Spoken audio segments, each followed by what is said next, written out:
이 이야기는 어느 가을날 한 여자가 조용히 눈물을 흘리던 순간부터 시작됩니다. 그런데 놀라운 건 그 눈물을 닦아준 사람이 남편이 아니라 시아버지였다는 것입니다. 과연 이 두 사람 사이에 무슨 일이 벌어진 걸까요? 세상의 모든 사연과 그 깊이를 전해드립니다. 여러분은 이 이야기를 어디에서 듣고 계시나요? 지역이나 장소를 댓글에 남겨주시면 감사한 마음으로 인사드리겠습니다. 하늘 같은 사연 지금 시작합니다. 정미선, 46살. 한때는 병원에서 환자들의 아픔을 어루만지던 간호사였습니다. 하얀 가운을 벗고 결혼 반지를 끼던 그날이 언제였을까요? 25년 전 그녀는 사랑을 믿었습니다. 한성진이라는 남자가 자신의 손을 잡고 말했죠. 평생 행복하게 해주겠다고, 절대 혼자 두지 않겠다고. 그런데 지금 이 집에서 미선은 누구보다 혼자였습니다. 아침이 오면 성진은 서둘러 넥타이를 메고 나갔습니다. 저녁이면 피곤하다는 말과 함께 돌아왔죠. 그 사이 미선은 무엇을 했을까요? 빨래를 널고 청소를 하고 저녁을 준비하고 기다리고 또 기다렸습니다. 그런데 기다림의 끝에는 항상 침묵만이 있었습니다. 어느 날 저녁 정성스럽게 차린 밥상 앞에서 성진은 휴대폰만 들여다봤습니다. 미선이 조심스럽게 말을 걸어봤죠. 오늘 하루 어땠는지, 힘든 일은 없었는지. 그런데 돌아온 대답은 무엇이었을까요? 응, 아니야. 그냥 단답형 대화들. 마치 남남처럼 주고받는 메마른 단어들이었습니다. 그 순간 미선의 가슴 한편이 서늘해졌습니다. 언제부터였을까요? 이 남자가 자신을 여자로 보지 않기 시작한 게 언제부터였을까요? 자신도 이 남자를 남자로 느끼지 못하기 시작한 게 결혼이라는 이름 아래 함께 살고 있지만 두 사람은 점점 멀어져만 갔습니다. 그러던 어느 날 운명을 바꿀 전화가 걸려왔습니다. 시어머니가 갑자기 세상을 떠나신 것입니다. 장례식장에서 홀로 남은 시아버지 한도영을 바라보는 미선의 마음이 어떠했을까요? 70살이 다 되어가는 그 어른이 아들 곁에 서서도 외로워 보였습니다. 도영은 평생 체육교사로 살아온 사람이었습니다. 운동장에서 아이들과 뛰어다니며 호루라기를 불던 그 시절, 그에게는 확실한 목적이 있었죠. 아이들을 가르치고 올바른 길로 이끄는 것. 그런데 은퇴 후 아내마저 떠나고 나니 무엇이 남았을까요? 성진은 말했습니다. 아버지를 모시자고. 혼자 두기엔 너무 외로워 보인다고. 미선은 고개를 끄덕였죠. 하지만 속으로는 걱정이 되었습니다. 남편과의 대화도 제대로 되지 않는 집에 또 다른 어른이 오시면 분위기가 더 어색해지지 않을까 하고 말이에요. 그런데 도영이 이사를 온 첫날 놀라운 일이 일어났습니다. 저녁 식사 때 그가 먼저 말을 건넨 것입니다. 며느리가 차려준 밥이 얼마나 맛있는지, 고생이 많다고, 고맙다고. 그 한마디에 미선의 가슴이 따뜻해졌습니다. 언제 마지막으로 들어봤을까요? 누군가 자신의 수고를 알아준다는 말을. 성진은 여전했습니다. 아버지가 계신데도 휴대폰만 보고 짧은 대답만 하고 먼저 자리를 뜨고 그런 아들의 모습을 지켜보는 도영의 표정이 어떠했을까요? 아마도 안타까웠을 것입니다. 저런 식으로는 가정을 지킬 수 없다는 걸 오랜 인생 경험으로 알고 있었으니까요. 며칠이 지나자 미선은 이상한 기분을 느꼈습니다. 집안 분위기가 전과 달라진 것입니다. 도영은 아침마다 일찍 일어나 동네를 한 바퀴 돌고 왔습니다. 돌아와서는 간단한 운동을 하고 신문을 읽고 가끔 미선과 대화를 나누었죠. 그 대화들이 얼마나 소중했는지 모릅니다. 날씨 이야기부터 시작해서 요리 이야기, 옛날 이야기까지. 도영은 미선의 말을 끝까지 들어주었습니다. 중간에 끊지도 않고 휴대폰을 보지도 않고 진심으로 귀 기울여 들어주었어요. 어느 날 미선이 어지럼증으로 비틀거렸을 때의 일입니다. 시장에서 무거운 장바구니를 들고 오던 중이었어요. 갑자기 눈앞이 깜깜해지면서 몸이 휘청거렸습니다. 그 순간 누군가의 단단한 팔이 그녀의 허리를 받쳤어요. 도영이었습니다. 천천히 가자며 말하는 그의 목소리가 얼마나 다정했는지 모릅니다. 그 순간 미선은 깨달았어요. 아, 이런 게 배려구나. 이런 게 보살핌이구나. 언제 마지막으로 느껴봤을까요? 누군가 자신을 소중히 여긴다는 느낌을.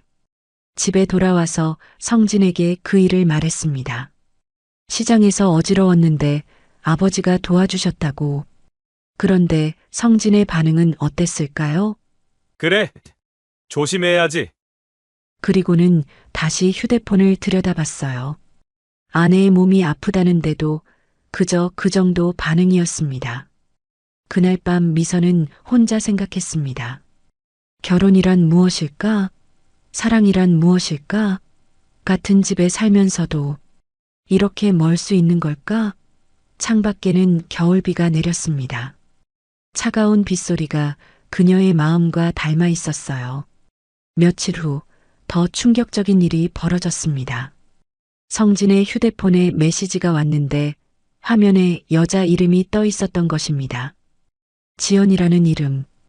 회사 동료라고 했지만 그 메시지들은 어떤 내용이었을까요?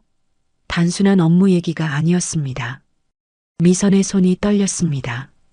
설마 하는 마음과 함께 의심이 고개를 들기 시작했어요.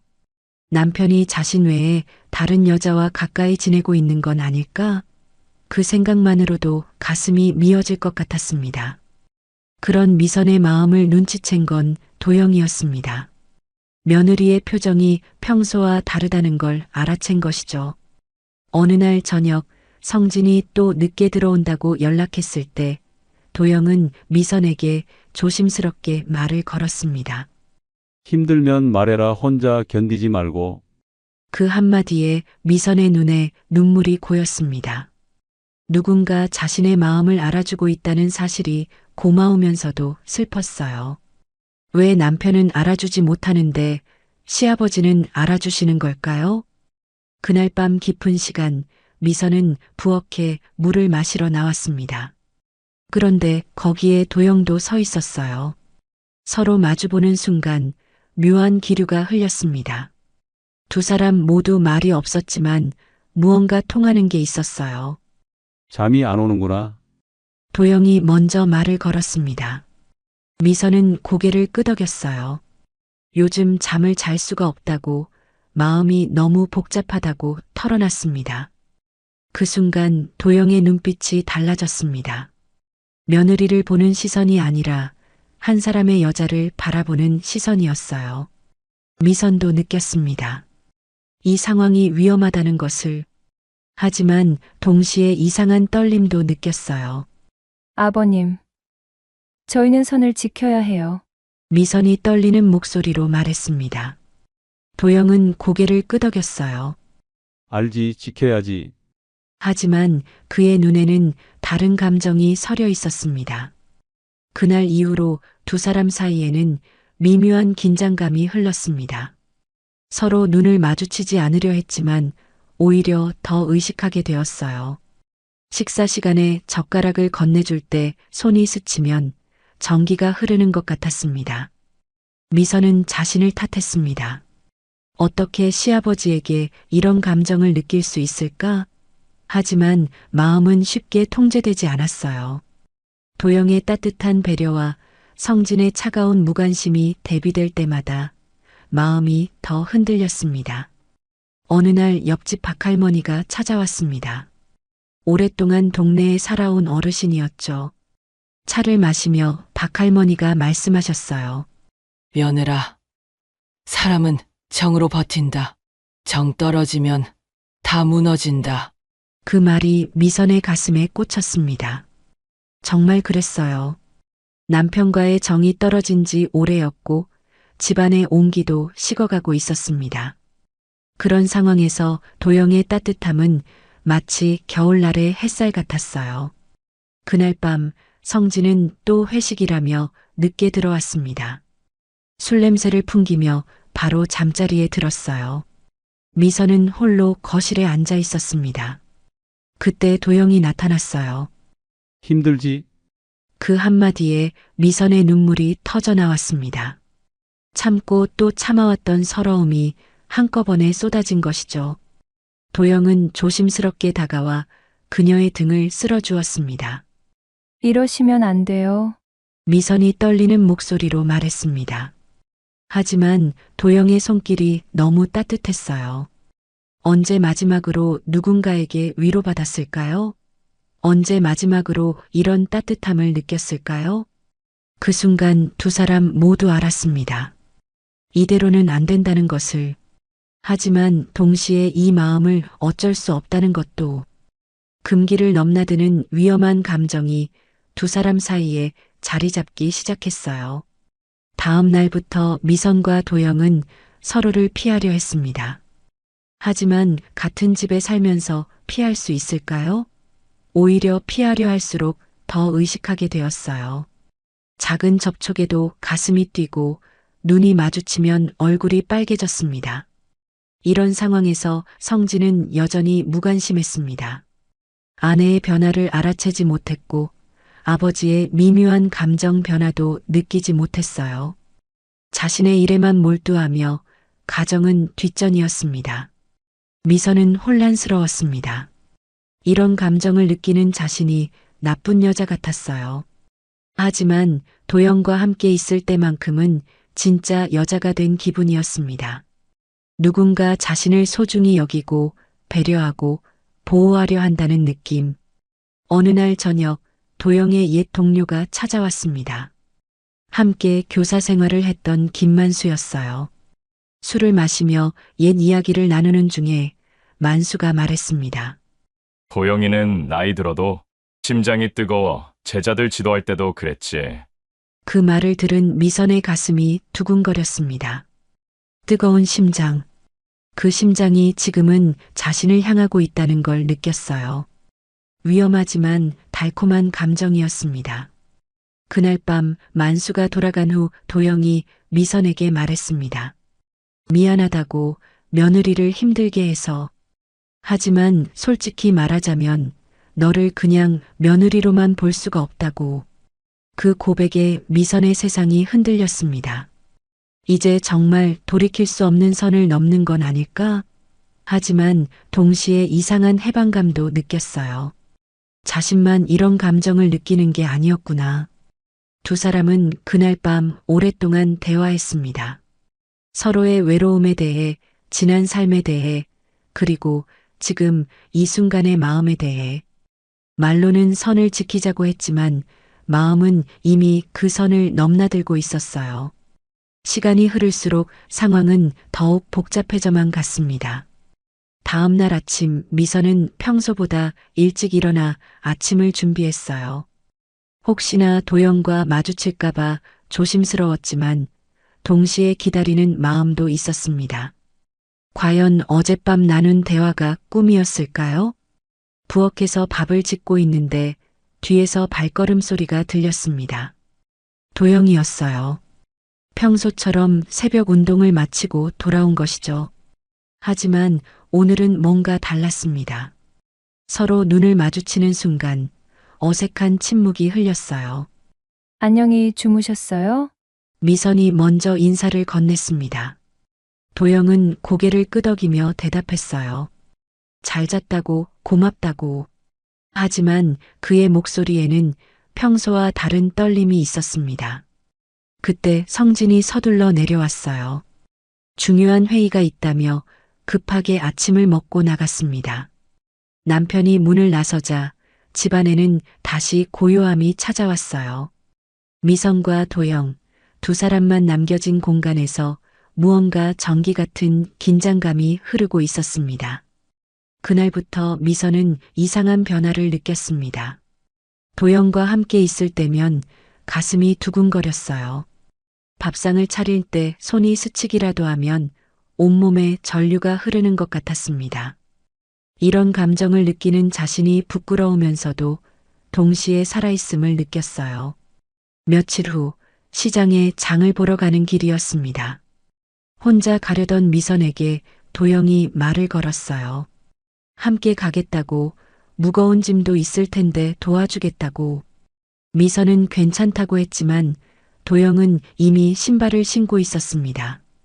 시장 골목을 함께 걸으며 대화를 나누는 두 사람을 보면 누가 봐도 다정한 부부 같았어요. 하지만 실제로는 시아버지와 며느리. 그 미묘한 관계가 두 사람을 더욱 조심스럽게 만들었습니다. 야채 가게 앞에서 미선이 무와 배추를 고르고 있을 때였어요. 갑자기 어지럼증이 몰려왔습니다. 며칠 전에도 그랬는데 오늘은 더 심했어요. 몸이 휘청거리자 무거운 장바구니가 떨어질 뻔했습니다. 그 순간 누군가의 강한 팔이 그녀의 허리를 받쳤어요. 도영이었습니다. 천천히 가자며 속삭이는 그의 목소리가 얼마나 다정했는지 모릅니다. 그 짧은 순간 미선은 남자의 체온을 느꼈어요. 오랫동안 잊고 살았던 따뜻함이었습니다. 괜찮냐며 걱정하는 도영의 눈빛에서 미선은 진심을 읽었습니다. 언제 마지막으로 누군가 자신을 이렇게 걱정해 줬을까요? 남편 성진은 아내가 아파도 대수롭지 않게 여겼는데 도영은 달랐어요. 집에 돌아와서도 도영의 배려는 계속되었습니다. 물을 끓여 꿀차를 타주고 소파에 앉아 쉬라고 했어요. 그런 그를 바라보는 미선의 마음이 어떠했을까요? 고마우면서도 혼란스러웠습니다. 저녁 무렵 성진이 돌아왔습니다. 미선이 오늘 시장에서 어지러웠던 일을 얘기했어요. 아버지가 도와주셨다고, 정말 고마웠다고. 그런데 성진의 반응은 어땠을까요? 그냥 그래. 조심해야지. 그뿐이었습니다. 아내가 몸이 아팠다는데도 깊이 걱정하지 않는 아들의 모습을 본 도영의 심정이 어떠했을까요? 안타까웠을 것입니다. 저렇게 소중한 사람을 왜 제대로 보살피지 못하는지 말이에요. 그날 밤 식사 시간 또 다른 사건이 벌어졌습니다. 성진이 반찬 투정을 부린 것이에요. 이게 다냐며 불만을 표시했습니다. 그 순간 도영이 숟가락을 놓고 말했어요. 너 회사에선 누구 상 챙겨주는 사람한테 고맙다 하지 않냐? 집은 더 고마운 데다. 그 말에 성진의 표정이 굳었습니다. 아버지가 자신을 나무라는 것 같아 기분이 나빠진 것이죠. 하지만 도영은 며느리를 보호하려는 마음이었어요. 누군가는 미선의 수고를 인정해줘야 한다고 생각했으니까요. 그날 이후로 성진의 태도는 더욱 차가워졌습니다.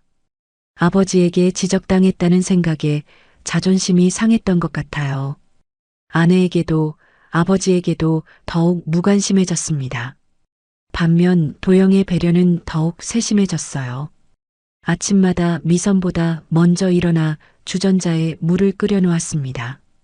따뜻한 물 한 잔이면 하루가 편하다며 미선의 컵에 먼저 따라 주었어요. 장 볼 때도 마찬가지였습니다.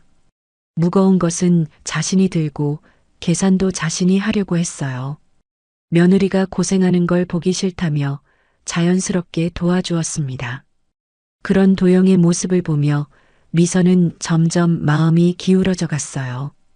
이런 게 진짜 남자구나, 이런 게 진짜 배려구나 하는 생각이 들었습니다. 남편과는 너무나 다른 모습이었어요. 어느 날 오후 미선은 오랜 친구 윤선영을 만났습니다. 대학 시절부터 절친했던 친구였어요. 카페에서 차를 마시며 근황을 나누는 중에 선영이 예리한 질문을 던졌습니다. 너 요즘 표정이 달라 보인다. 무슨 일 있어? 선영의 눈은 언제나 날카로웠어요. 미선은 당황했습니다. 설마 자신의 마음이 얼굴에 드러나는 건 아닐까요? 그냥 남편이랑 사이가 좀 안 좋아서. 미선이 얼버무렸어요. 하지만 선영은 쉽게 넘어가지 않았습니다. 그게 다가? 뭔가 더 있는 것 같은데. 결국 미선은 털어놓았습니다. 시아버지를 모시게 되었다는 것, 그분이 정말 좋은 분이라는 것, 그리고 혹시 자신이 이상한 감정을 느끼고 있는 건 아닌지 혼란스럽다는 것까지. 선영은 심각한 표정으로 들었어요. 그리고 조심스럽게 말했습니다. 미선아, 네 마음 이해해. 남편이 소홀히 하니까. 다른 분한테 마음이 기우는 거겠지. 하지만 조심해야 해. 시아버지잖아. 그 말에 미선도 고개를 끄덕였어요. 자신도 그걸 잘 알고 있다고, 하지만 마음이 쉽게 통제되지 않는다고 고백했습니다. 너 남편한테 뭐라도 말해야지. 선영이 조언했어요. 이대로 계속 가면 더 큰 문제가 생길 수도 있다고. 하지만 미선은 고개를 저었습니다. 말하면 더 멀어질 것 같다고, 이미 대화 자체가 안 된다고 했어요. 집에 돌아오는 길, 미선의 마음은 더욱 무거워졌습니다. 친구의 말이 맞다는 걸 알면서도 현실적으로 어떻게 해야 할지 막막했어요. 남편과의 관계도 회복하기 어려워 보이고 도영에 대한 마음도 정리하기 힘들었습니다. 집 앞에 도착했을 때 옆집 박할머니가 나오셨어요. 며느라, 어디 갔다 와? 하며 반갑게 인사하셨습니다. 박할머니는 동네에서 오래 사신 분으로 미선을 딸처럼 아껴주셨어요. 표정이 안 좋네. 무슨 걱정 있어? 박할머니의 예리한 눈에 미선의 복잡한 심정이 들켰나 봐요. 미선은 그냥 웃으며 넘어가려 했지만 박할머니는 그녀의 손을 잡고 말씀하셨습니다. 며느라, 속 안 좋은 날엔 따뜻한 미역국이 약이야. 우리 집에 와서 한 그릇 먹고 가. 그 따뜻한 배려에 미선의 눈가가 촉촉해졌어요.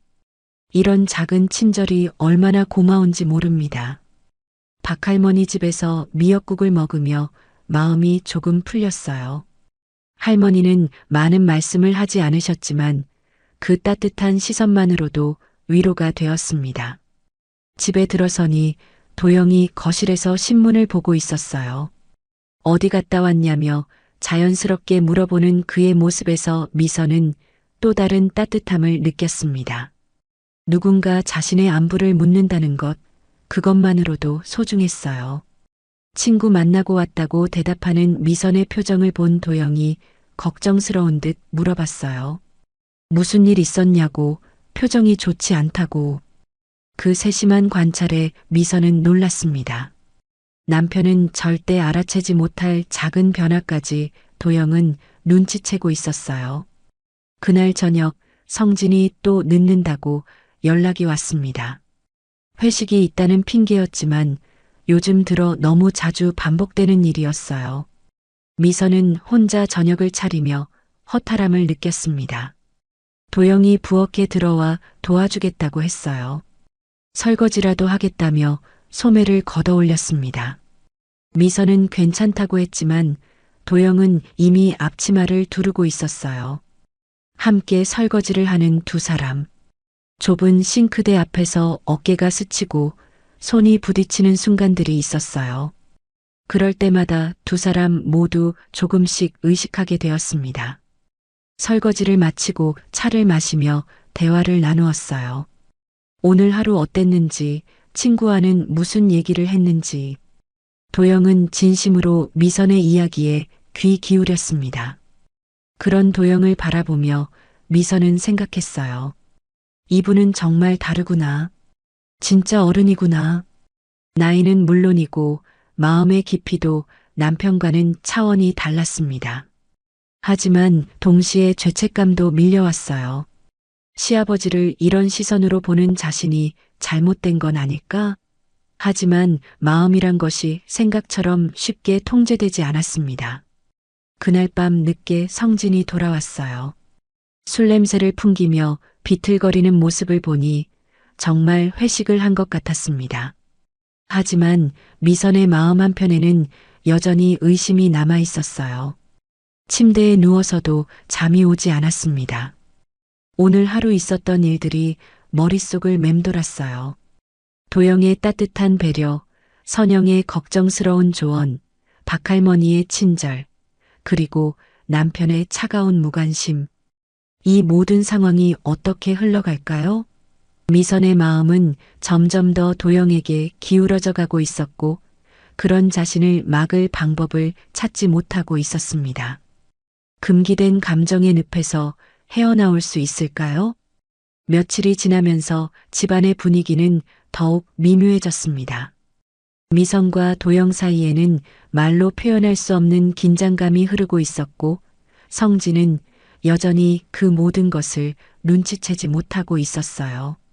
어느 깊은 밤 새벽 2시가 넘은 시간이었습니다. 미선은 뒤척거리다가 결국 잠을 포기했어요. 가슴이 답답하고 목이 말랐습니다. 남편은 옆에서 코를 골며 깊이 잠들어 있었죠.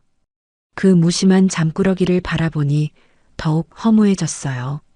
조용히 일어나 부엌으로 향했습니다. 찬물 한 잔이면 답답한 마음도 조금은 시원해질까 싶었거든요. 그런데 부엌 쪽에서 희미한 불빛이 새어나오고 있었어요. 누군가 먼저 와 있었던 것입니다. 부엌 문을 조심스럽게 열어보니 도영이 서 있었어요. 싱크대에 기대선 채로 창밖을 바라보고 있었습니다. 그의 옆모습이 어쩐지 쓸쓸해 보였어요. 그도 잠이 오지 않아 나온 것 같았습니다. 발걸음 소리에 도영이 고개를 돌렸어요. 서로 마주보는 순간 어색한 침묵이 흘렸습니다. 두 사람 모두 무언가 말하고 싶었지만 선뜻 입이 떨어지지 않았어요. 밤의 정적 속에서 서로의 숨소리까지 들릴 것 같았습니다. 잠이 안 오나 보구나. 도영이 먼저 말을 걸었습니다.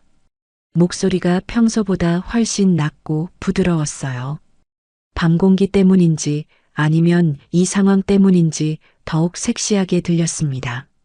미선은 고개를 끄덕이며 냉장고에서 물을 꺼냈어요. 컵에 물을 따르는 손이 미세하게 떨렸습니다. 도영이 지켜보고 있다는 게 느껴졌거든요. 그런데 컵을 들어 올리려는 순간 긴장 때문인지 손이 미끄러졌어요. 컵이 바닥으로 떨어지려는 찰나 도영의 손이 번개처럼 뻗어나와 받쳤습니다. 그 순간 두 사람의 손이 겹쳤어요. 컵을 사이에 두고 미선의 작은 손 위에 도영의 큰 손이 포개진 상황. 따뜻하고 거친 남자의 손. 그 안에서 느껴지는 미선의 부드럽고 차가운 손. 시간이 멈춘 것 같았어요. 두 사람 모두 숨을 멈춘 채 서로를 바라봤습니다. 컵을 놓아야 한다는 걸 알면서도, 손을 떼야 한다는 걸 알면서도 아무도 움직이지 못했어요. 도영의 손에서 전해지는 체온이 미선의 팔까지 타고 올라왔습니다. 오랫동안 잊고 살았던 남자의 온기였어요. 그의 손가락이 살짝 움직여 미선의 손등을 어루만졌을 때 미선의 온몸에 전류가 흘렸습니다. 아버님, 미선이 떨리는 목소리로 속삭였어요. 그 순간 도영의 눈빛이 확연히 달라졌습니다. 며느리를 보는 시선이 아니라 한 사람의 여자를 바라보는 뜨거운 시선이었어요. 도영이 한 걸음 더 가까이 다가왔습니다. 이제 두 사람 사이의 거리는 몇 센티미터에 불과했어요. 그의 숨결이 미선의 이마에 닿을 정도로 가까웠습니다. 미선은 고개를 들어 그를 바라봤어요. 그의 눈 속에서 자신과 같은 갈망을 읽을 수 있었습니다. 우린 선을 지켜야 해요. 미선이 거의 입술만 움직여 말했어요. 목소리가 너무 작아서 속삭임에 가까웠습니다. 하지만 도영과의 거리는 좁혀지지 않았어요. 오히려 그가 미선의 뺨에 손을 갖다 댔습니다. 알고 있다. 하지만 도영의 목소리도 떨렸어요. 그의 엄지손가락이 미선의 뺨을 천천히 쓸어내렸습니다. 그 부드러운 접촉에 미선의 눈이 저절로 감겼어요. 그 순간 현실이 돌아왔습니다. 미선이 급하게 뒤로 물러섰어요. 컵이 바닥에 떨어져 깨지는 소리가 났습니다. 두 사람 모두 깜짝 놀라 정신을 차렸죠. 정말 죄송해요. 치울게요. 미선이 당황해서 무릎을 꿇고 컵 조각을 주우려 했어요. 그런데 조각에 손가락이 베었습니다. 아, 하며 손가락을 입에 물었어요. 도영이 재빨리 다가와 미선의 손을 잡았습니다. 피가 나고 있었어요. 위험하다며 미선을 일으켜 세우고 찬물에 상처를 씻어 주었습니다. 그의 손길이 얼마나 부드럽고 세심한지 미선은 상처의 아픔보다 그 따뜻함에 더 집중하게 되었어요. 약은 어디 있지? 도영이 물었습니다. 서랍에 있다고 알려주니 그가 직접 반창고를 가져와 미선의 상처에 붙여주었어요. 그 과정에서 두 사람의 얼굴이 다시 가까워졌습니다. 고마워요. 미선이 작은 목소리로 말했어요. 도영은 그녀의 손을 놓지 않은 채 조용히 대답했습니다. 다치면 안 된다. 너는 소중한 사람이니까. 그 말에 미선의 가슴이 쿵쾅거렸어요. 소중한 사람. 언제 마지막으로 들어본 말일까요? 남편에게서는 절대 들을 수 없는 말이었어요. 그날 이후로 두 사람 사이의 긴장감은 더욱 고조되었습니다. 작은 상처 때문에 도영은 미선을 더욱 세심하게 챙겼어요. 밥을 먹을 때도 다친 손가락을 쓰지 않도록 도와주고 설거지도 대신 해주었습니다. 며칠 후 저녁 결정적인 사건이 벌어졌습니다. 성진의 휴대폰이 식탁 위에서 울렸어요. 그가 샤워하러 간 사이였습니다. 화면에 메시지가 떠올랐는데 발신자는 지연이었어요. 자기야, 오늘은 내가 맛있는 국 끓여줄게. 당신은 그냥 집에 와서 쉬기만 해. 사랑해. 그 문장을 본 순간 미선의 세상이 무너졌습니다. 자기야, 사랑해. 하트까지. 이건 단순한 동료 관계가 아니었어요. 손이 덜덜 떨리며 휴대폰을 내려놓았습니다. 곧이어 또 다른 메시지가 왔어요. 우리 집 열쇠는 화분 밑에 있으니까 알아서 들어와. 우리 집? 지연과 성진이 함께 사는 집이 따로 있다는 뜻이었습니다. 미선은 그 자리에서 주저앉을 뻔했어요. 25년 결혼 생활이 한순간에 무너지는 기분이었습니다. 남편이 다른 여자와 아예 새로운 생활을 하고 있었던 것이에요. 성진이 샤워를 마치고 나와 휴대폰을 들었을 때 미선은 아무것도 보지 못한 척했어요. 하지만 그의 표정에서 메시지를 확인한 것을 알 수 있었습니다. 그리고 곧 그가 말했어요. 갑자기 야근을 해야 할 것 같아. 늦을 거야. 거짓말이었어요. 야근이 아니라 지연에게 가는 것이었습니다. 그것도 그녀가 직접 차려준 밥을 먹으러. 성진이 나가고 나자 미선은 그 자리에서 무릎을 끌어안고 울었어요. 25년간 믿어왔던 모든 것이 거짓이었다는 현실이 너무 잔혹했습니다. 그때 도영이 거실로 나왔어요. 미선의 울음소리를 들었나 봅니다. 무슨 일이냐며 다가왔지만 미선은 대답할 수 없었어요. 어떻게 말하겠습니까? 남편이 바람을 피우고 있다고, 그것도 아예 다른 집까지 차리고 있다고. 도영은 묻지 않았어요. 대신 조용히 미선 옆에 앉아 그녀의 어깨를 감쌌습니다. 그 따뜻한 품에서 미선은 더욱 크게 울었어요. 오랫동안 참아왔던 서러움이 한꺼번에 터져나왔습니다. 울어도 된다. 충분히 울어라. 도영이 속삭였어요. 그의 손이 미선의 머리를 천천히 쓰다듬었습니다. 그 손길이 얼마나 부드럽고 다정했는지 미선은 이런 위로를 받는 게 얼마나 오랜만인지 깨달았어요. 한참을 울고 나서야 미선이 고개를 들었어요. 도영의 셔츠가 눈물로 젖어 있었습니다. 미안하다며 손으로 닦으려 했지만 도영이 그녀의 손을 잡았어요. 괜찮다. 그런 건 중요하지 않다. 중요한 건 내가 혼자 아파하고 있다는 거야. 도영의 눈에도 슬픔이 서려 있었어요. 며느리의 고통을 함께 느끼고 있었던 것입니다. 그날 밤 도영의 오랜 친구 김만수가 갑자기 찾아왔어요. 근처를 지나다가 들렀다고 했습니다. 미선은 재빨리 눈물 자국을 지우고 차를 준비했어요. 술을 조금 마신 만수가 옛 이야기를 꺼냈어요. 도영이는 정말 의리가 있는 사람이야. 한번 마음먹으면 끝까지 지키는 성격이거든. 학교에서도 그랬어. 어려운 아이들 끝까지 포기하지 않고 돌봤지. 그 말을 들으며 미선은 도영을 다시 바라봤어요. 정말 그런 사람이었습니다. 자신의 아픔까지 함께 아파해주는 따뜻한 사람. 만수가 돌아간 후 집은 다시 조용해졌어요.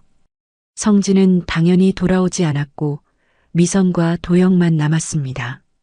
두 사람은 거실에서 마주 앉아 차를 마셨어요.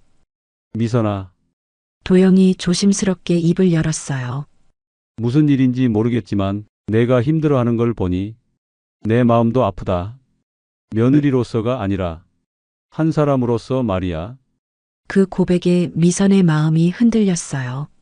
한 사람으로서 그 말이 얼마나 간절하게 들렸는지 모릅니다. 저도 아버님을 그냥 시아버지로만 볼 수가 없어요. 미선이 떨리는 목소리로 고백했습니다. 한 사람의 남자로 보고 있어요. 이상하게 들리시겠지만 이상하지 않다. 도영이 단호하게 말했어요. 나도 똑같으니까. 너를 며느리가 아닌 한 사람의 여자로 보고 있으니까.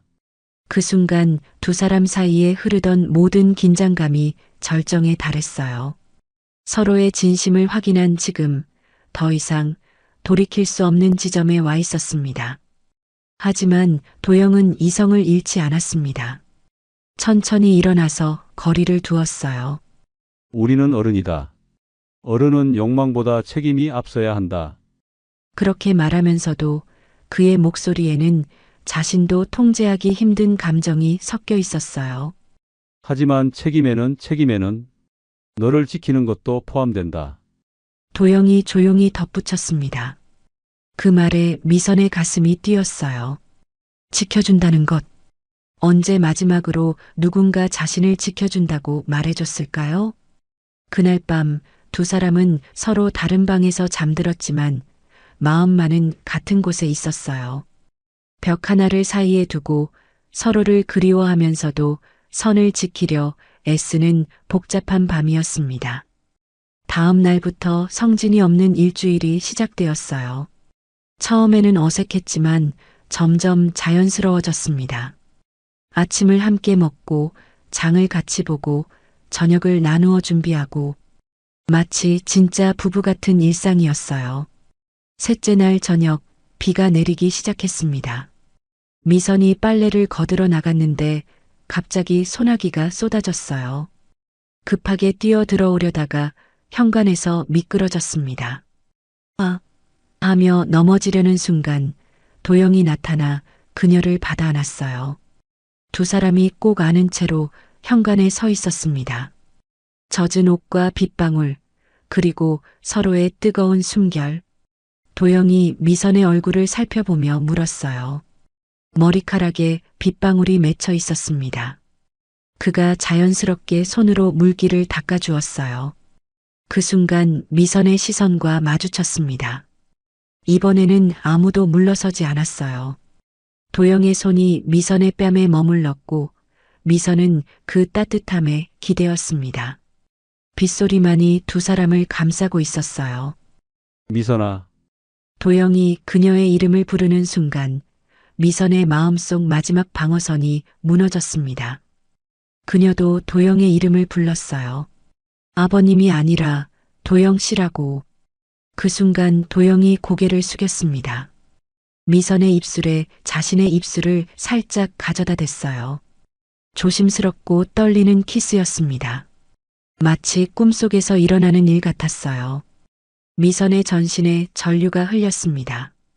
오랫동안 잊고 살았던 여자로서의 감정이 깨어나는 순간이었어요. 도영의 입술은 따뜻하고 부드러웠습니다.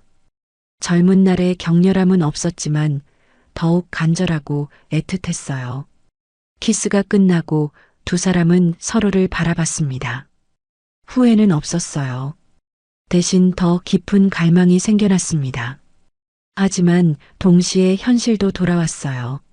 우리가 이래도 될까요? 미선이 떨리는 목소리로 물었습니다. 도영은 그녀의 손을 잡으며 대답했어요. 모르겠다 하지만 지금 이 순간만큼은 후회하고 싶지 않다. 그날 밤부터 두 사람의 관계는 완전히 달라졌습니다. 말없이도 서로의 마음을 알 수 있었고 작은 접촉에도 온몸이 떨렸어요. 하지만 여전히 선을 지키려 노력했습니다. 마지막 밤이었어요. 내일이면 성진이 돌아온다는 날. 미선과 도영은 거실에서 차를 마시며 앉아 있었습니다. 이제 다시 원래대로 돌아가야 한다는 걸 둘 다 알고 있었어요. 이번 일주일이 꿈 같았어요. 미선이 조용히 말했습니다. 도영도 고개를 끄덕였어요. 나도 그래 이런 기분을 느낄 수 있을 거라고는 생각 못 했어. 그때 미선이 용기를 내어 물어봤어요. 도영 씨는 후회하세요? 우리가 이런 마음을 가진 것을. 도영은 잠시 생각하더니 단호하게 대답했습니다. 후회하지 않는다. 내 곁에서 이렇게 행복할 수 있다는 걸 알았으니까. 비록 우리가 함께할 수 없다 해도 이 마음만큼은 진짜니까. 그 말에 미선의 눈에 눈물이 고였어요. 이런 사랑을 느껴본 게 언제였을까요? 이렇게 소중히 여겨진 게 언제였을까요? 두 사람은 그날 밤 새벽까지 대화했습니다. 앞으로 어떻게 해야 할지, 이 마음을 어떻게 간직해야 할지. 쉬운 답은 없었지만 서로를 사랑한다는 확신만큼은 분명했어요. 다음 날 오후 성진이 돌아왔습니다. 일주일 만에 본 아내와 아버지에게 간단히 인사만 하고는 바로 샤워하러 갔어요. 여전히 무관심했고 지연의 향수 냄새가 옷에서 났습니다. 그날 저녁 식사 시간 성진이 폭탄 발언을 했어요. 아버지와 미선이 모두 충격을 받을 만한 말이었습니다. 사실 말씀드릴 게 있어요. 성진이 젓가락을 내려놓으며 말했습니다. 저 이혼하고 싶습니다. 정적이 흘렸어요. 미선은 예상했던 말이었지만 막상 들으니 허탈했습니다. 도영은 아들을 믿을 수 없다는 표정으로 바라봤어요. 다른 사람이 있어요. 더 이상 숨기고 싶지 않습니다. 성진이 태연하게 말했어요. 25년 결혼 생활을 이렇게 쉽게 끝내려 하다니. 그 순간 도영이 일어섰습니다. 너 지금 뭔 소리를 하는 거냐?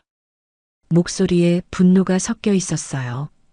25년을 함께한 아내를 어떻게 이럴 수가 있냐고! 소리쳤습니다. 하지만 성진은 이미 마음을 정한 듯 했어요. 서로 행복하지 않은 결혼 생활을 계속할 이유가 있냐며 되물었습니다. 그 차가운 말투에 미선은 더 이상 슬프지도 않았어요. 오히려 홀가분했습니다. 그날 밤 성진은 짐을 싸서 나갔어요. 당분간 친구 집에 있겠다고 했습니다. 결국 미선과 도영만 남게 되었어요. 이제 어떻게 해야 될까요? 미선이 물었습니다. 도영은 그녀의 손을 잡으며 대답했어요. 모르겠다 하지만 이제는 숨지 않아도 된다. 우리의 마음을 말이야. 폭풍 같은 하루가 지나고 새로운 시작의 가능성이 보이기 시작했습니다. 과연 이 두 사람은 어떤 길을 선택하게 될까요? 성진이 떠나고 일주일 후 이혼 서류가 도착했습니다. 25년 결혼이 차가운 법적 문서 한 장으로 정리되는 순간이었어요. 하지만 미선은 슬프지 않았습니다. 오히려 해방감이 들었어요. 진짜 문제는 지금부터였습니다. 도영과 단둘이 남은 상황. 동네 사람들의 수군거림이 시작되었어요. 옆집 박할머니가 급히 달려와 경고했습니다. 며느라, 사람들이 너희 둘 이야기를 하고 있어. 조심해야 해. 며칠 후 마트에서 정말로 아줌마들의 험담이 들렸어요. 시아버지와 며느리가 둘이 산다며 뭔가 이상하다는 뒷말들이었습니다. 미선의 얼굴이 화끈거렸어요. 그날 밤 잠 못 이루는 두 사람이 복도에서 마주쳤습니다. 미선아, 나 때문에 힘들지? 내가 떠나는 게 나을까? 도영이 고민스럽게 물었어요. 아니에요. 저는 혼자가 더 무서워요. 미선이 솔직하게 답했습니다. 그 순간 두 사람의 거리가 좁혀졌어요. 도영이 미선의 얼굴을 두 손으로 감싸며 달빛 아래에서 고백했습니다. 나는 이제 숨기고 싶지 않아. 내가 내게 얼마나 소중한지. 저도요. 이 마음만큼은 진짜예요. 미선이 떨리는 목소리로 화답했어요. 그런데 며칠 후 충격적인 일이 벌어졌습니다. 성진이 지연과 함께 당당하게 집에 나타난 것이에요. 아, 아직도 여기 계시네요? 지연이 건방진 어투로 말했어요. 마치 자신이 이 집의 주인인 양 행동했습니다. 그런데 아버지와 미선 언니가 둘이서 잘 지내시네요? 지연이 의미심장하게 웃으며 도발했어요. 혹시 무슨 특별한 관계라도? 순간 공기가 얼어붙었습니다. 성진도 의심의 눈빛으로 아버지와 미선을 번갈아 봤어요. 동네에서 소문이 많던데요? 지아버지와 며느리가 이렇게 살면 사람들이 이상하게 생각하지 않을까요? 그 순간 미선이 폭발했어요. 당신이 바람 피워놓고 뭔 소리예요? 25년간 성실하게 살아온 사람한테 어떻게 그런 말을 할 수 있어요? 그래도 아버지는 아버지고. 당신은 며느리잖아요. 성진이 목소리를 높였어요. 이게 정상이라고 생각해요? 정상? 미선이 비웃었어요. 아내 몰래 다른 여자와 살림 차리는 게 정상이에요? 도영이 벌떡 일어서며 아들의 멱살을 잡으려 했습니다. 이 자식아! 내가 버린 사람을 누가 어떻게 돌보든 내가 상관할 일이 아니야. 도덕! 25년 가정을 지켜온 사람을 버리고 젊은 여자한테 빠진 놈이 도덕을 말하다니! 성진의 얼굴이 일그러졌지만 지연이 그를 말렸어요. 자기야, 시간 낭비하지 말아요.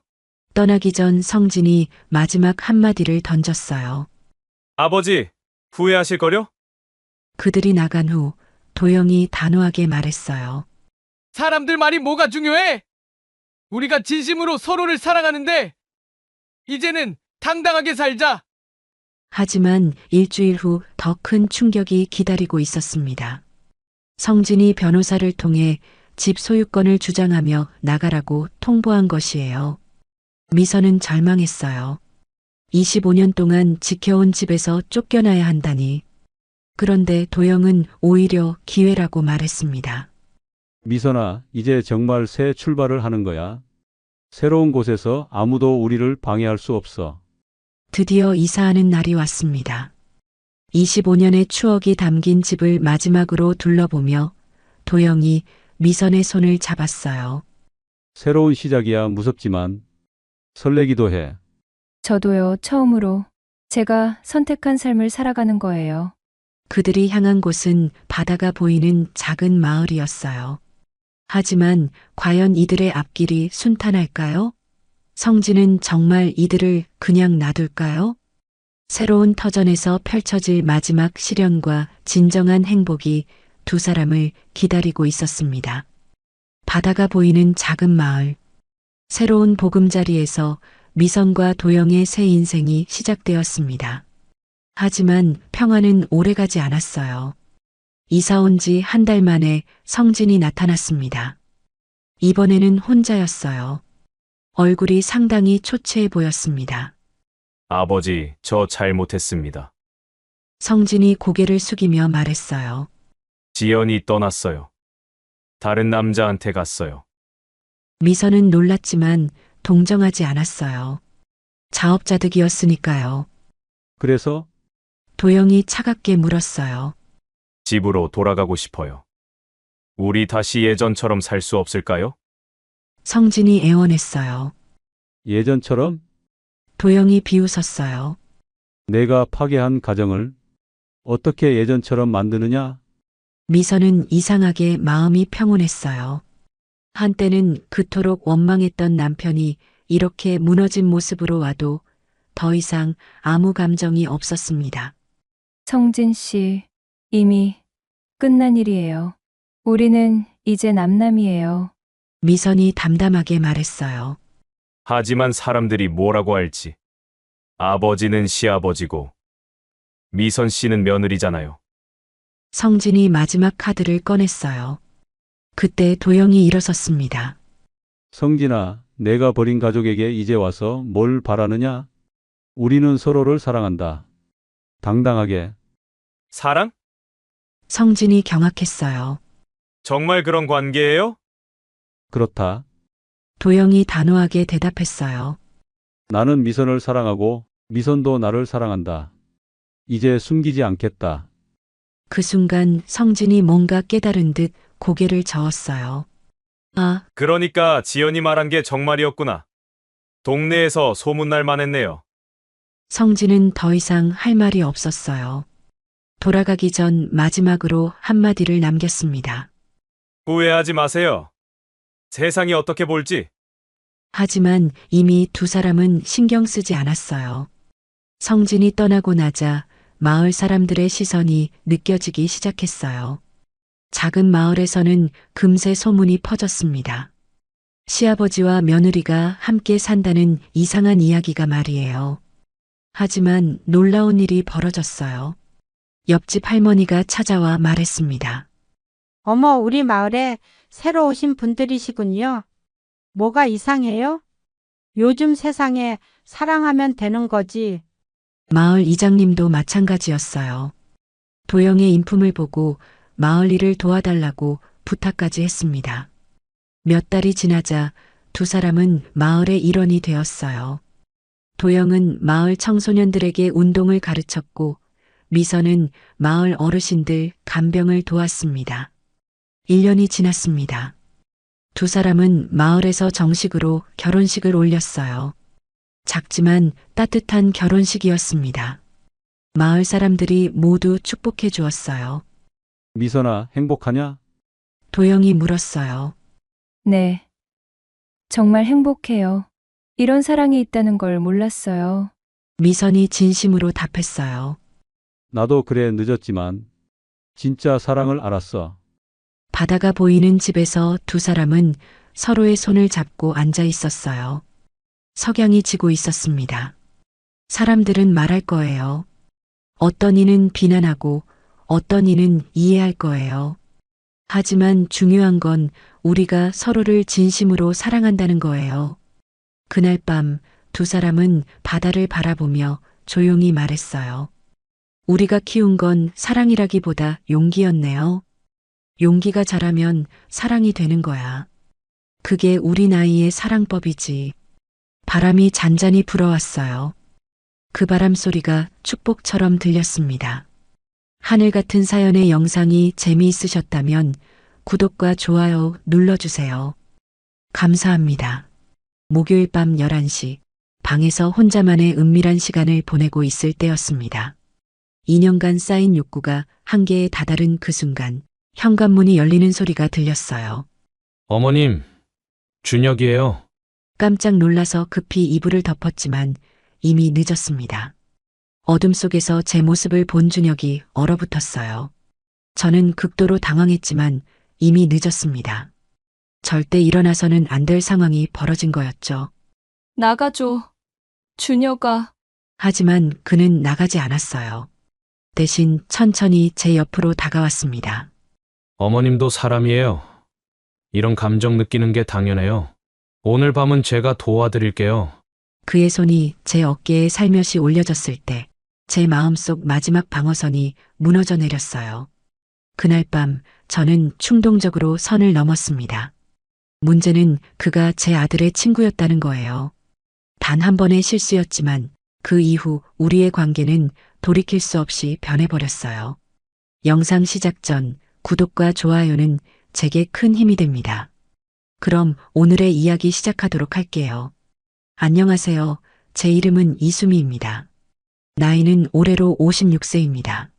남편이 갑작스러운 심장마비로 세상을 떠난 지 벌써 2년이 지났습니다.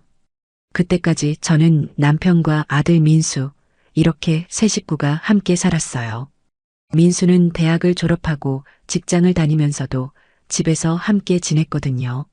그런데 남편이 죽고 얼마 지나지 않아서 민수마저 부산으로 발령을 받게 되었습니다. 그렇게 저는 갑자기 혼자가 되어버렸어요. 그날을 떠올리면 지금도 가슴이 답답해져요. 평소와 다름없이 아침을 먹고 회사에 출근한 남편이 오후 3시경 사무실에서 갑자기 쓰러졌다는 전화를 받았을 때의 그 충격을 저는 평생 잊을 수 없을 거예요. 병원으로 달려갔지만 이미 늦었더라고요. 58세, 아직 젊은 나이였는데 말이죠. 장례를 치르고 나서 혼자 남겨진 이 집에서 저는 매일 밤 울었습니다. 주변 사람들은 제가 충분히 젊고 예쁘다고 말해줬어요. 수미 씨, 저런 미모면 언제든 재혼하실 수 있어요. 정말 40대 초반으로밖에 안 보이는데 새로운 인생을 시작하셔도 되는데. 하지만 현실은 달랐습니다. 아무리 젊어 보여도 56세라는 나이의 벽은 높았어요. 새로운 만남을 기대하기에는 사회적 시선이 부담스러웠죠. 이런 현실에 좌절감을 느끼는 밤이 정말 많았습니다. 무엇보다 힘든 건 밤 10시가 넘어서 혼자 있을 때였어요. 특히 깊은 밤이 되면 2년간 억눌러왔던 욕구가 밀려와서 정말 고통스러웠습니다. 남편과의 마지막 관계가 3년 전이었다는 사실을 떠올릴 때마다 가슴이 먹먹해졌어요. 그때는 남편이 몸이 안 좋다는 핑계로 저를 멀리했거든요. 지금 생각해보니 이미 심장에 문제가 있었던 것 같습니다. 또래의 사람들보다 무색할 정도로 여전히 살아있는 제 욕망을 어떻게 해야 할지 몰랐어요. 혼자서 외로움을 달래는 일이 어느새 일상이 되어버렸습니다. 처음엔 정말 부끄럽고 죄스러웠어요. 하지만 견딜 수 없는 외로움과 욕구 앞에서 저는 점점 무력해졌죠. 어느 날 밤 9시경, 저는 욕실 거울 앞에 서서 제 모습을 바라봤습니다. 욕실 조명 아래서 본 제 몸은 여전히 탄력 있는 가슴선과 잘록한 허리를 유지하고 있었어요. 얼굴도 마찬가지였습니다. 큰 눈에 오똑한 코, 여전히 촉촉한 입술까지. 화장품 회사 모델을 해도 될 정도의 외모를 유지하고 있었죠. 아직 여자인데. 그렇게 중얼거리면서도 이런 생각을 하는 제 자신에게 죄책감이 밀려왔습니다. 사별한 남편에게 미안한 마음과 여전히 살아있는 제 욕망 사이에서 매일 갈등했어요. 깊은 밤 침대에 혼자 누워있을 때면 더욱 선명해지는 외로움이 저를 짓눌렀습니다. 남편의 빈자리가 너무 크게 느껴지는 순간들이었죠. 침대는 킹사이즈로 넓었는데 제가 차지하는 공간은 고작 절반도 안 됐어요. 나머지 절반은 차가운 공허함으로 가득했습니다. 가끔 꿈에서 남편을 만날 때면 정말 행복했어요. 하지만 깨고 나면 현실이 더욱 처참하게 다가왔죠. 그런 밤이면 저는 혼자서 조용히 울곤 했습니다. 베개에 얼굴을 묻고 소리 없이 흐르는 눈물이 베갯니들 적셨어요. 아들 민수는 타지에서 바쁘게 일하고 있었고 자주 연락하지도 못했습니다. 가끔 전화를 받아도 엄마 잘 지내시죠? 저 바빠서 나중에 다시 전화드릴게요라는 말뿐이었어요. 그럴 때마다 저는 괜찮다, 잘 지낸다고 답했지만 속으로는 얼마나 외롭고 힘든지 말하고 싶었습니다. 하지만 아들에게 부담을 주고 싶지 않아서 항상 참았어요. 이런 나날이 반복되면서 저는 점점 우울해져 갔습니다. 그날은 9월의 마지막 주 토요일이었어요. 추석 명절을 앞둔 며칠 전이었습니다. 제 아들 민수가 부산으로 발령받아 떠난 지 1년 정도 지난 시점이었어요. 집이 갑자기 너무 조용해져서 적응하기 힘든 시기였습니다. 오후 5시경, 저는 늦은 오후 샤워를 마치고 얇은 실크 가운만 걸친 상태였어요. 평소보다 더 꼼꼼하게 몸을 씻었던 이유는 잘 모르겠습니다. 그냥 기분 전환을 위해서였던 것 같아요. 실크 가운은 베이지색으로 제 피부톤을 더욱 하얗게 보이게 해주는 색이었어요. 허리끈을 느슨하게 묶어서 가슴골이 살짝 보이는 상태였죠. 머리는 젖은 채로 어깨에 흘러내려 있었고 샤워 후에 촉촉한 피부에서는 은은한 장미 향기가 났습니다. 그때 현관문이 열리는 소리가 들렸어요. 저는 깜짝 놀라서 거실을 향해 돌아섰습니다. 어라? 현관에 서 있는 건 다름 아닌 한 남성이었어요. 20년 가까이 우리 집을 드나들던 그 사람은 예전 습관대로 문을 열고 들어온 것 같았습니다. 어머님, 죄송합니다. 문이 열려 있어서. 그의 목소리가 떨리고 있었어요. 저도 당황해서 급히 가온깃을 여미려 했지만 이미 늦었습니다. 그 남성의 시선이 제 몸매에 머무르는 것을 느꼈어요. 그의 눈빛이 예전과 다르게 변한 것을 저는 즉시 알아챘습니다. 바로 그 사람은 아들의 친구 준혁이었습니다. 더 이상 친구 엄마를 보는 시선이 아니었죠. 한 여성을 보는 남자의 시선이었습니다. 제 가슴도 빨리 뛰기 시작했어요. 이상하게도 부끄러움보다는 묘한 흥분이 먼저 밀려왔습니다. 오랫동안 잊고 있던 여성으로서의 감정이 깨어나는 것 같았어요. 준혁은 제 아들 민수의 고등학교 시절 단짝 친구였어요. 지금 36세가 된 그는 미혼이고 대기업에서 과장으로 일하고 있습니다. 건장한 체격에 단정한 외모를 가진 남성이죠. 예전에 우리 집에서 자주 잠을 자고 갈 정도로 가족처럼 지냈던 사이였어요. 고등학교 때부터 우리 집을 드나들던 준혁이를 저는 진짜 둘째 아들처럼 여겼습니다. 준혁아, 오늘도 여기서 자고 가니? 네, 어머님. 감사합니다. 그런 대화를 나누며 자연스럽게 가족이 된 사이였죠. 민수가 타지 발령을 받고 떠난 후 바쁜 일상 때문에 오랫동안 만나지 못했던 준혁이가 추석 명절 안부를 묻기 위해 집에 찾아온 것이었습니다. 준혁아, 잠깐만. 저는 서둘러 안방으로 가서 옷을 갈아입었어요. 검은색 니트에 베이지색 슬랙스를 입었습니다. 거울을 보니 여전히 가슴이 빨리 뛰고 있었고 얼굴이 붉어져 있었어요. 거실로 나가니 준혁이 소파에 앉아서 어색한 표정으로 저를 바라보고 있었습니다. 정말 죄송해요. 어머님 불러도 대답이 없으셔서. 괜찮아, 준혁아. 정말 오랜만이네. 커피 한잔 할래? 저는 최대한 자연스럽게 행동하려 했지만 마음은 전혀 그렇지 않았어요. 준혁의 시선이 계속 제게 머물러 있는 것을 느꼈습니다.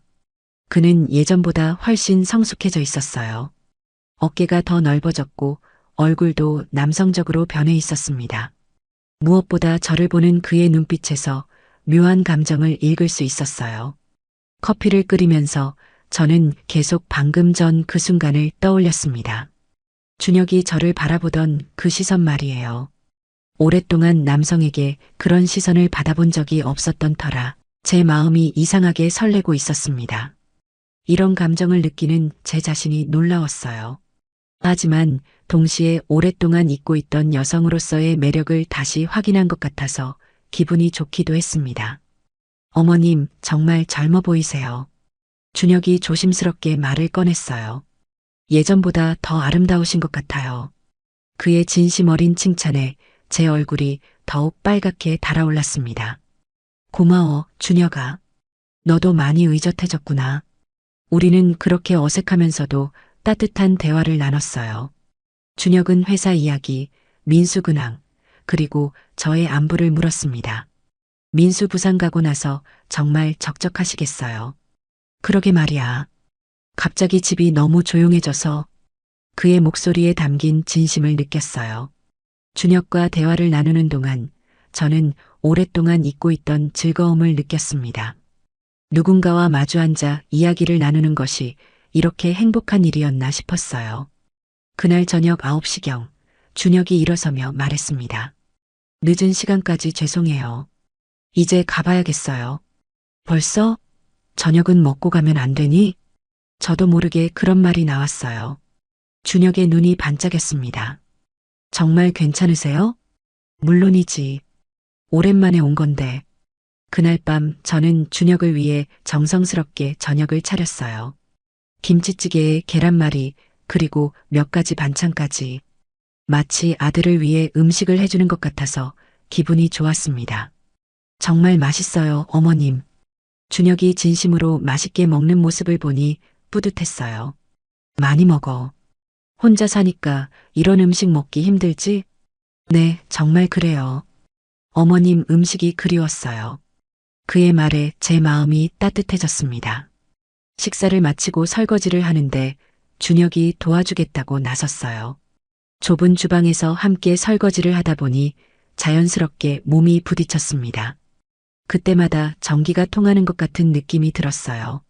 준혁도 마찬가지인 것 같았습니다. 그의 움직임이 어색해지고 손이 미세하게 떨리는 것을 느꼈어요. 어머님, 응? 정말 예쁘세요. 갑작스러운 고백에 저는 깜짝 놀랐습니다. 준혁의 목소리가 평소와 달랐어요. 더 낮고 더 진지했습니다. 그 순간 우리 사이의 공기가 달라진 것을 느꼈어요.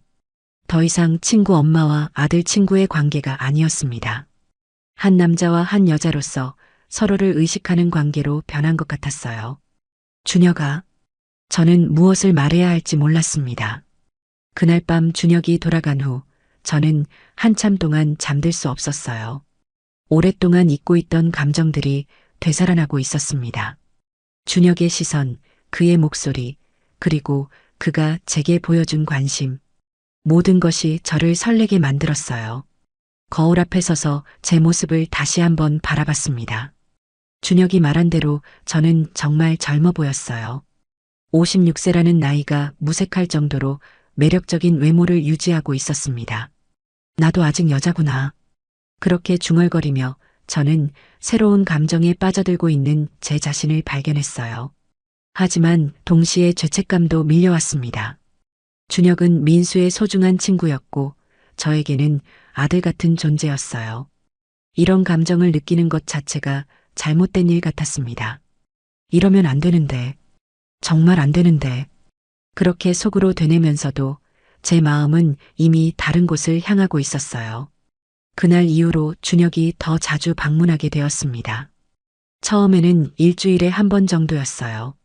어머님 혼자 계시니까 걱정돼서요. 그런 말과 함께 찾아오는 준혁이를 저는 반가워했습니다. 솔직히 말하면 그가 올 때마다 제 마음이 설레는 것을 느꼈어요. 오랫동안 잊고 있던 감정이었죠. 준혁과 대화를 나누며 저는 점점 생기를 되찾아가는 것을 느꼈습니다. 그는 직장 이야기, 요즘 트렌드, 재밌는 영화나 드라마 이야기 등을 들려줬어요. 2년 동안 집에만 있던 저에게는 모든 것이 신선했습니다. 어머님, 전에도 말씀드렸지만 정말 젊어 보이세요. 어느 날 준혁이 진심 어린 표정으로 말했어요. 예전 학창시절 때 봤던 미모 그대로예요. 아니, 오히려 더 성숙해져서 더 아름다우신 것 같아요. 그런 말을 들을 때마다 제 마음은 꽃밭이 되었습니다. 오랫동안 듣지 못했던 칭찬이었거든요. 저도 모르게 준혁이 올 때를 위해 더 신경 써서 꾸미게 되었어요. 예쁜 옷을 골라 입고 화장도 더 세심하게 하고 향수도 뿌렸습니다. 준혁도 점점 저에게 다른 감정을 보이기 시작했어요. 예전처럼 친구 엄마를 대하는 태도가 아니라 한 여성을 대하는 모습이었습니다. 제가 차를 따라줄 때 손이 살짝 닿으면 전기가 통하는 것 같았어요. 준혁의 손도 미세하게 떨리는 것을 느꼈습니다. 어느 날 저녁 준혁이 평소보다 늦은 9시에 찾아왔어요. 회사 일이 늦게 끝났는데 마트에서 과일 좀 사왔어요. 어머님 드시라고요. 그의 손에는 정말로 과일 봉지가 들려 있었습니다. 그날 저는 와인색 원피스를 입고 있었습니다. 몸에 딱 맞는 디자인으로 제 몸매를 그대로 드러내는 옷이었어요. 준혁의 시선이 제 몸을 훑어내리는 것을 느꼈습니다. 그날 밤 대화는 평소와 달랐어요. 준혁이 제 외로움에 대해 진지하게 물어봤습니다. 어머님, 정말 외롭지 않으세요? 외롭지. 특히 밤에는 더 그래. 저는 솔직하게 답했어요.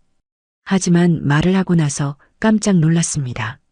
내가 지금 뭔 소리를 하는 거야? 아들의 친구에게 이런 개인적인 얘기를 왜 하고 있는 건지 모르겠었어요.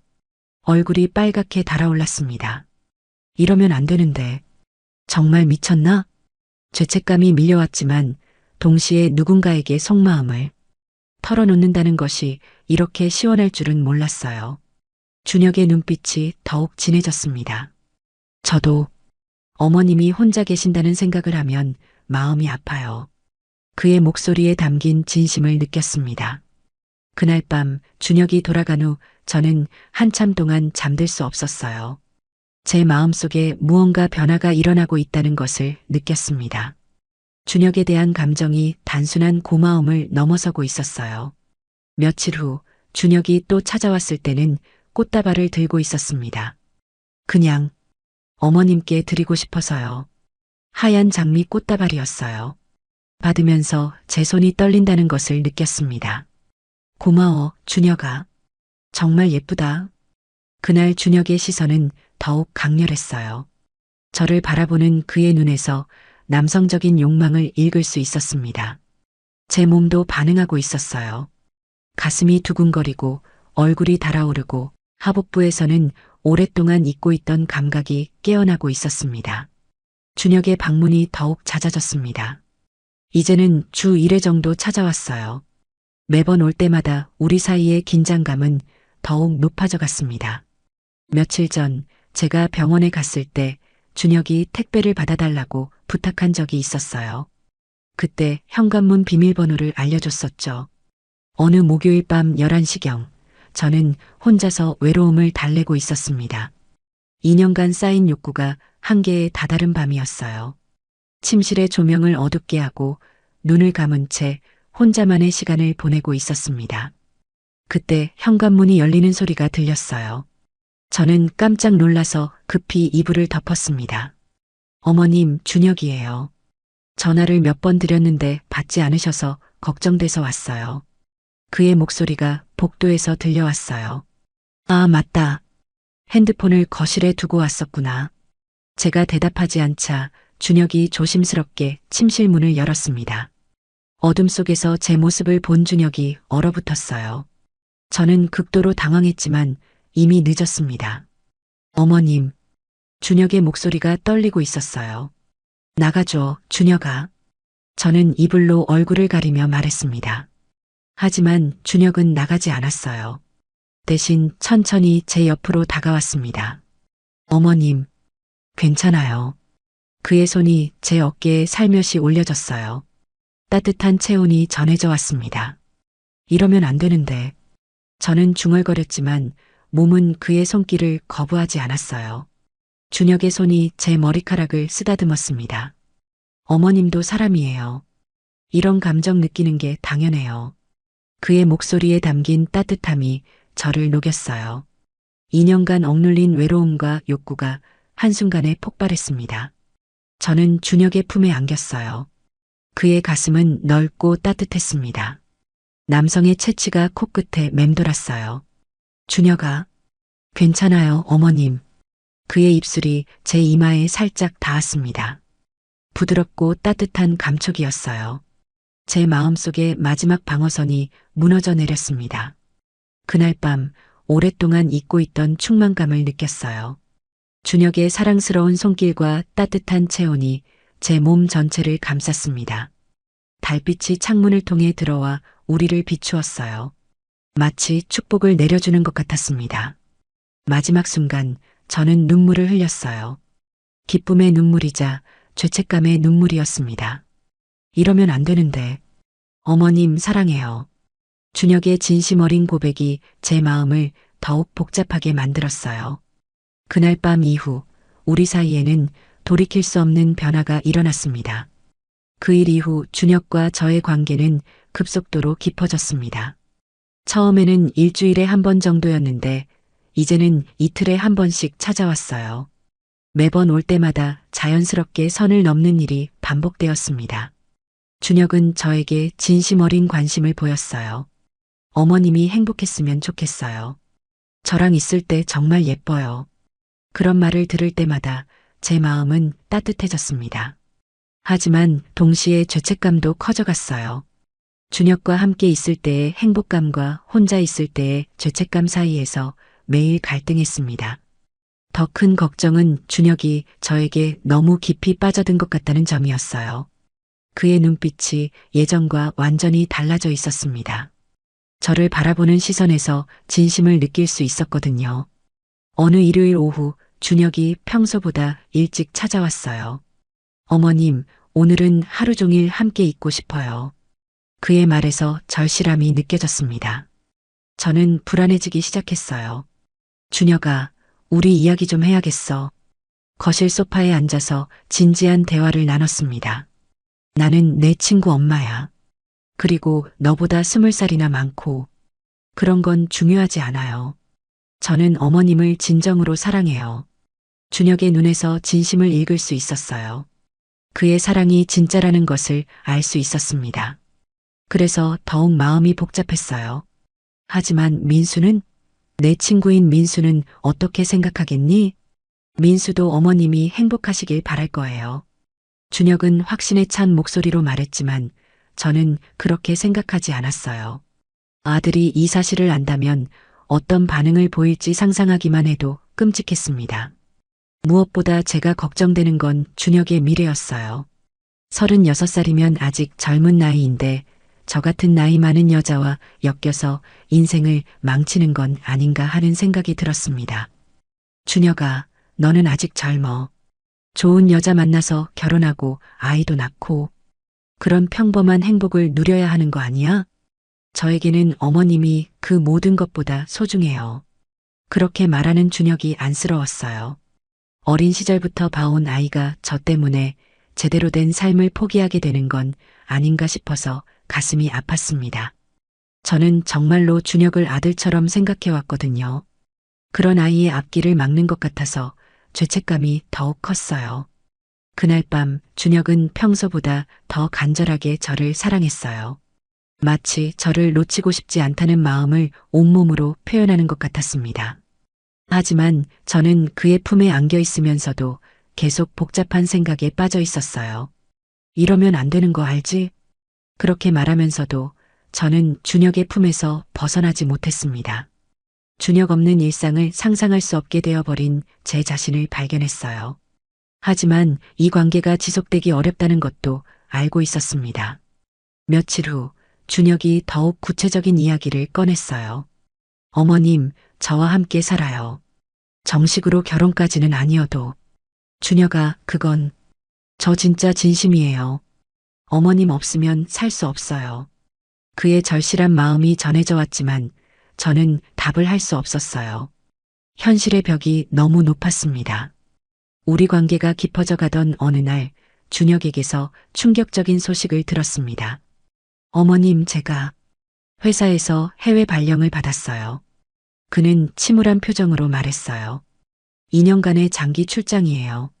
싱가포르 지사로 가야 해요. 저는 순간 머리가 하얘졌습니다. 언제부터? 다음 달 말부터요. 한 달밖에 시간이 없어요. 갑작스러운 소식에 저는 당황스러웠어요. 준혁도 마찬가지였습니다. 어머님, 저와 함께 가요. 그가 진지한 표정으로 제안했어요. 싱가포르는 좋은 곳이에요. 거기서 새로운 삶을 시작해요. 하지만 저는 이미 마음을 정하고 있었어요. 모든 것을 버리고 떠날 수는 없었어요. 사실 그동안 우리 관계에 대해 많은 고민을 해왔었거든요. 이제는 정리해야 할 때라는 걸 알고 있었습니다. 준혁아, 나는 시간을 줄게요. 천천히 생각해 보세요. 준혁의 목소리에 절망감이 묻어 있었어요.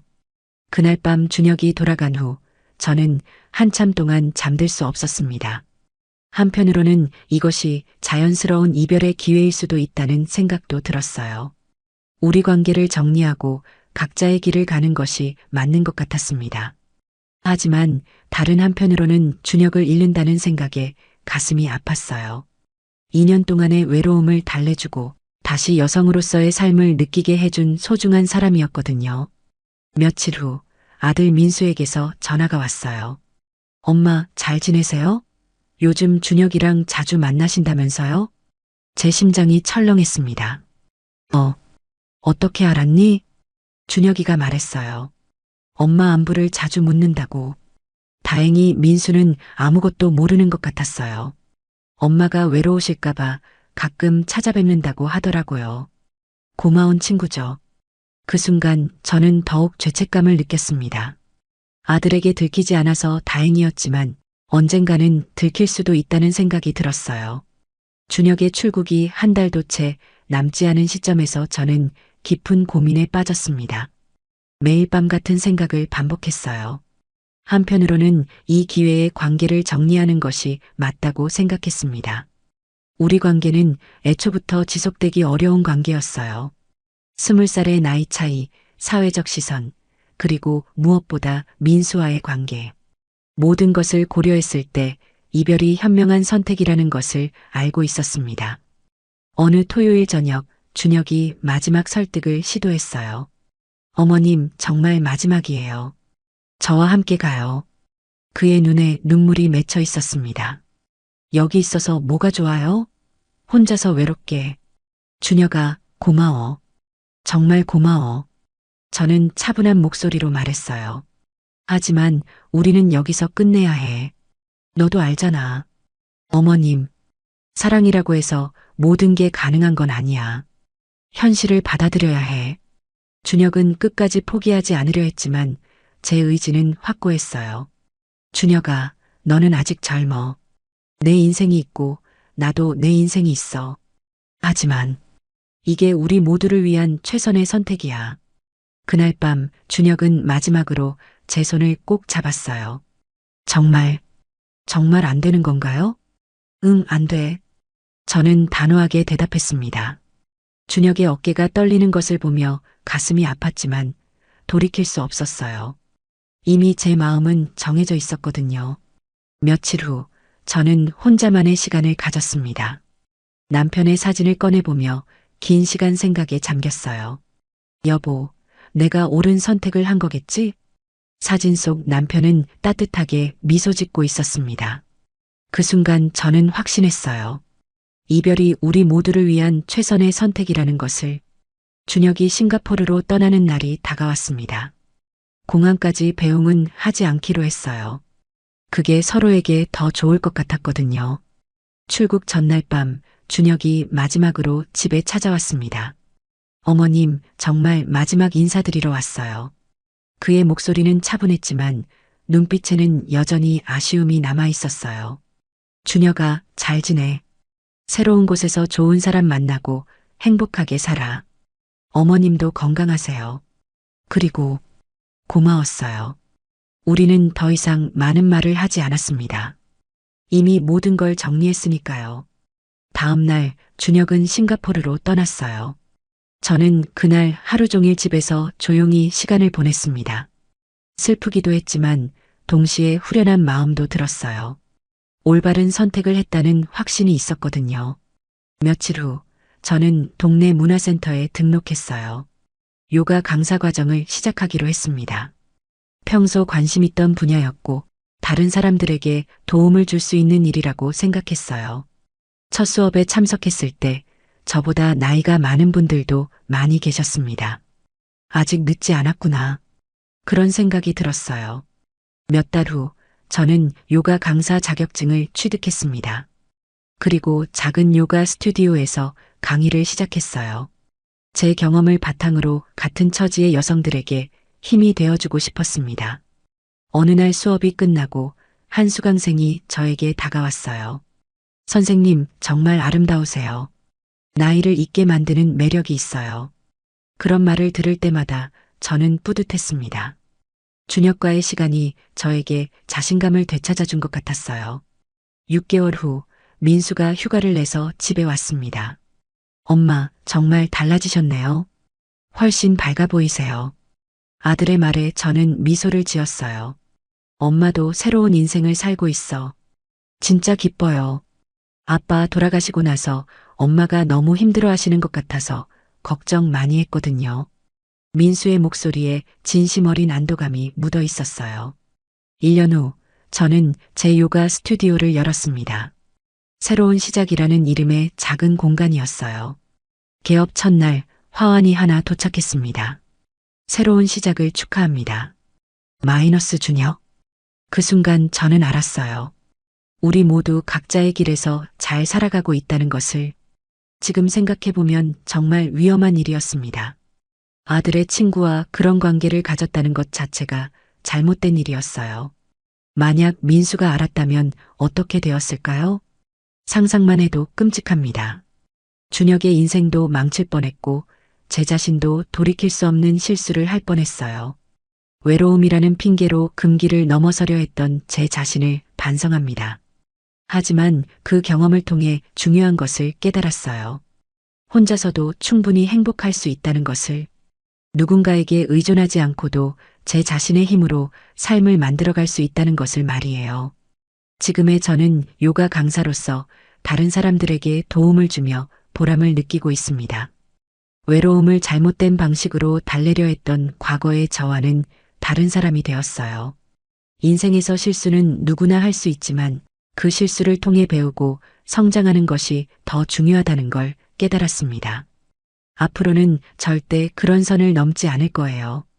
그것이 저 자신과 주변 사람들을 위한 약속입니다. 오늘의 영상은 여기까지입니다.